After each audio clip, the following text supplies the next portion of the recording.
নমস্কার, আজ আমি আপনাদের সঙ্গে শেয়ার করব মুখরোচক একটি স্ন্যাক্সের রেসিপি, চিংড়ি মাছের কাটলেট। সন্ধ্যায় এই ধরনের স্ন্যাক্স থাকলে চায়ের আড্ডা একদম জমে যাবে। কাটলেট বানানোর জন্য একটু বড় সাইজের কয়েকটা চিংড়ি মাছ কেটে ধুয়ে নিয়েছি। এবার ব্লেন্ডারে 4টে কাঁচা লঙ্কা, কিছুটা আদা, রসুন আর চিংড়ি মাছের মাথা দিয়ে একটা পেস্ট বানিয়ে নেব।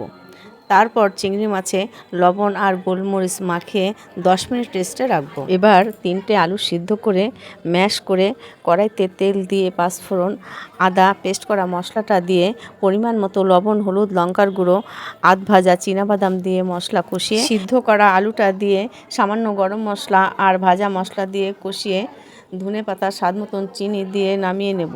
এবার একটা বাটিতে একটা ডিম ফেটিয়ে আলুর মশলার মধ্যে চিংড়ি মাছ ভরে কাটলেট শেপ দিয়ে নেব। তারপর কাটলেটগুলো ডিমের মধ্যে দিয়ে পাউরুটির গুঁড়ো দিয়ে কোট করে নেব। সেমভাবে কাটলেটগুলো আরও একবার ডবল কোট করে নেব। এবার গরম তেলে লাল করে ভেজে নিলেই চিংড়ি মাছের কাটলেট তৈরি। আমার এই রেসিপিটি আপনাদের কেমন লাগলো কমেন্ট করে জানাবেন। ভালো লাগলে লাইক, কমেন্ট, শেয়ার করবেন। নতুন রেসিপি পেতে পেজটি ফলো করবেন। ধন্যবাদ।